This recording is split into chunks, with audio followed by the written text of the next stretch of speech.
Badaun seat के सियासी घमासान में संघमित्रा मौर्य को लेकर इसी बात की चर्चा है कि आखिर वह किसके साथ है, क्योंकि शिवपाल यादव का बयान है कि संघमित्रा मौर्य कहीं ना कहीं वे हमारा समर्थन कर रही हैं, जबकि संघमित्रा मौर्य ने कहा कि अगर शिवपाल जी ऐसा कह रहे हैं तो उनको प्रूफ भी देना चाहिए कि मैं कैसे उनके साथ हूं। दूसरी तरफ संघमित्रा मौर्य भाजपा के प्रत्याशी के लिए जमकर प्रचार प्रसार में जुट भी गई हैं और उन्होंने यह भी कहा, संघमित्रा ने खुद कहा कि अगर उन्हें मैनपुरी से टिकट मिलेगा तो वे मैनपुरी में कमल खिलाने का काम करेंगी, सपा के प्रत्याशी डिंपल यादव को हराएंगी। दूसरी तरफ ऐसे कयास और विश्लेषकों द्वारा ऐसी बातें भी उठाई गई कि जैसे साल 2014 में बसपा ने मैनपुरी से संघमित्रा मौर्य को उतारा था, ठीक वैसे ही बदायूं सीट पर कहीं ना कहीं बसपा अपना कैंडिडेट बदलकर अगर संघमित्रा मौर्य मन बनाती और बसपा के साथ आती तो संघमित्रा मौर्य जो स्वामी प्रसाद मौर्य की बेटी है उनको टिकट देने पर विचार कर सकती थी, क्योंकि बसपा परिवारवाद के भले ही खिलाफ हो तो ऐसे में स्वामी प्रसाद मौर्य बसपा का हिस्सा तो है नहीं। अगर सिर्फ संघमित्रा मौर्य को टिकट मिलता तो शायद ये परिवारवाद का मुद्दा भी नहीं बनता, और ऊपर से संघमित्रा मौर्य बसपा के साथ पहले भी काम कर चुके तो उनको ज़्यादा तकलीफ भी नहीं होती। अब यूपी के बदायूं में 7 मई को मतदान होगा, इसके लिए 19 अप्रैल को नामांकन की आखिरी तारीख है।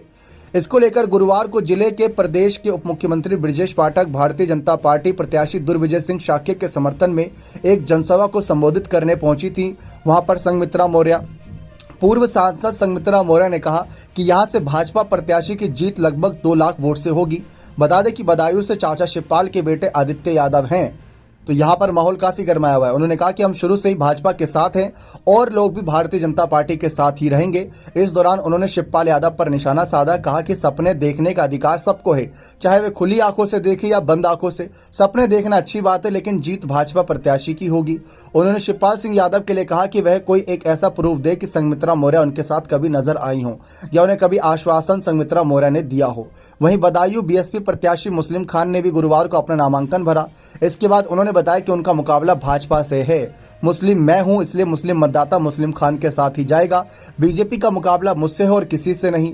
लोगों की डिमांड है कि जहां पर जिस तरीके की बात रखी गई, लेकिन अब चर्चा का विषय यह है कि एक तरफ बसपा प्रत्याशी ने भी यहां से नामांकन दर्ज कर दिया है, संघमित्रा ने भी अपनी स्थिति साफ कर दी है कि वह भाजपा के साथ ही बनी रहेंगी। यानी कि यह बात तय है कि मैनपुरी से भाजपा ने जयवीर सिंह को मैदान में उतार दिया, बसपा ने भी वहां से अपने प्रत्याशी शिव प्रसाद यादव को उतार दिया। तो इस बार ये बात लगभग तय है कि संघमित्रा मौर्य शायद लोकसभा चुनाव में नजर ना आए। चुनाव लड़ते हुए प्रचार प्रसार में जुटी रहेंगी, इस बात में कोई दोहराय नहीं, लेकिन चुनावी मैदान में नजर नहीं आएंगी। बने रहें चैनल के साथ। बहुत बहुत धन्यवाद।